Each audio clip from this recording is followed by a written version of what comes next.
আসসালামু আলাইকুম রহমতুল্লাহি ওবরাকাতু। একটা সময় আমি আপনি সবাই মারা যাব, এমনকি মালাকুল মৌত আজরাইলও মৃত্যুবরণ করবে। কিন্তু মুসলিমরা মারা গেলে গোসলের সময় বড়ই পাতা মেশানো পানি দিয়ে গোসল দেয়া হয় কেন? এর রহস্য কী? সেই বিষয়ে আলোচনা করব এই ভিডিওতে ইনশাআল্লাহ। এই রহস্য সম্পর্কে জানতে ভিডিওটি সম্পূর্ণ দেখবেন বলে আশা রাখি। তাই আর কথা না বাড়িয়ে চলুন জানি কেন মারা গেলে বড়ই পাতা মেশানো পানি দিয়ে গোসল দেয়া হয়। মৃত ব্যক্তিকে গোসল দেয়া ফরজে কেফায়া, অনেকে গোসল দেয়াকে ওয়াজিব বলেছেন। তবে মানুষ মারা গেলে তাকে সঠিকভাবে গোসল দেয়া উত্তম। এর মধ্যে অন্যতম একটি হল কুল বা বড়ই পাতা মেশানো হালকা গরম পানি দিয়ে গোসল দেয়া। কিন্তু মৃত ব্যক্তিকে বড়ই পাতা মেশানো পানিতে গোসল দেওয়ার কারণ কি?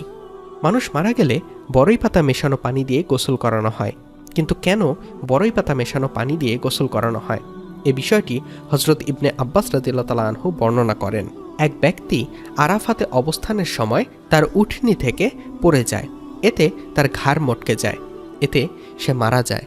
তখন রাসূলুল্লাহ সাল্লাল্লাহু আলাইহি ওয়াসাল্লাম বললেন, তাকে বড়ই পাতাসহ পানি দিয়ে গোসল করাও এবং 2 কাপড়ে তাকে কাফন দাও। তাকে সুগন্ধি লাগাবে না এবং তার মাথা ঢাকবে না, কেননা কিয়ামতের দিন সে তালবিয়া পাঠ করতে করতে উঠবে। বুখারী।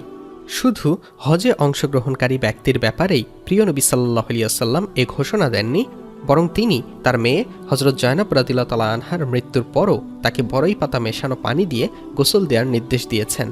এ বিষয়ে আরেকটি বর্ণনা এসেছে। হজরত ইসমাইল ইবনে আবদুল্লাহ রহমতুল্লাহি আলাইহি উম্মে আতিয়া আনসারী রাদিয়াল্লাহু তাআলা আনহা থেকে বর্ণনা করেন, রাসূলুল্লাহ সাল্লাল্লাহু আলাইহি ওয়াসাল্লামের মেয়ে জয়নব রাদিয়াল্লাহু তাআলা আনহার ইন্তেকাল হলে তিনি আমাদের কাছে আসেন এবং বলেন, তোমরা তাকে 3-5 প্রয়োজন মনে করলে তার চেয়ে বেশিবার বড়ই পাতাসহ পানি দিয়ে গোসল দাও। শেষবার কর্পূর বা কিছু কর্পূর ব্যবহার করবে। তোমরা গোসল শেষ করে আমাকে জানাও। আমরা গোসল শেষ করে তাকে জানালাম। তখন তিনি তার চাদরখানা আমাদের দিয়ে বললেন, এটি তার গায়ে জড়িয়ে দাও। বুখারী। এই হাদিসগুলো থেকে বোঝা যায় মৃত ব্যক্তির গোসলের পানিতে বড়ই বা কুলপাতা দেয়া ইসলামী শরীয়ত সম্মত একটা রীতি। কেননা বড়ই পাতা পরিষ্কার পরিচ্ছন্নতার জন্য খুব কার্যকরী। যদি বড়ই পাতা না পাওয়া যায় তবে সাবান বা এ জাতীয় কিছু ব্যবহার করাই যথেষ্ট। আর বড়ই পাতা মেশানো পানিতে গোসল করানো হলে প্রিয় নবী সাল্লাল্লাহু আলাইহি ওয়াসাল্লামের সুন্নত আদায় হয়। এটা বানোয়াট কোনো কাজ নয়। তবে অনেকে আবার এ রীতিকে ওয়াজিব বা আবশ্যক বলে থাকেন। তবে গোসলের পানিতে বড়ই পাতা দেয়া ওয়াজিব নয়, বরং আলেমগণ হাদিসের এ নির্দেশনাকে মুস্তাহাব বলেছেন। এছাড়াও বিজ্ঞানের গবেষণা থেকে প্রমাণিত যে বড়ই পাতায় বেশ কিছু অ্যান্টিসেপটিক উপাদান রয়েছে, যা পানিতে কিছুক্ষণ ভিজিয়ে রাখলে বা পানিতে দিয়ে হালকা গরম করলে বড়ই পাতা থেকে এক ধরনের আঠালো নির্যাস পানির সঙ্গে মিশে যায়। আর এই নির্যাসগুলো মানুষের শরীরকে জীবাণুমুক্ত করার কার্যকরী অ্যান্টিসেপটিক হিসেবে কাজ করে। সহজে এ শরীরে যেমন পোকামাকড় আক্রমণ করতে পারে না, আবার এ দেহে সহজে পচন ধরে না।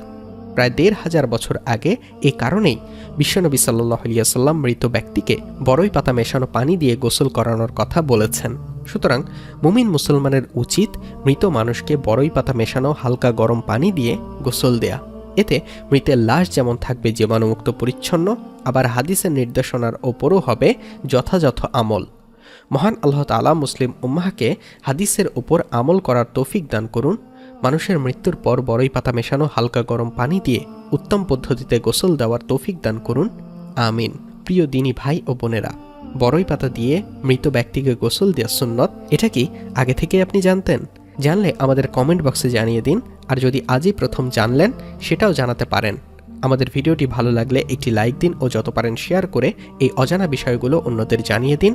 আর আমাদের চ্যানেলটি যদি এখনও সাবস্ক্রাইব করে না থাকেন তবে সাবস্ক্রাইব করে পাশে থাকা বেল বাটনটি চেপে রাখুন। আল্লাহ তাআলা আপনাদের ভালো রাখুক, সুস্থ রাখুক। আল্লাহ হাফেজ।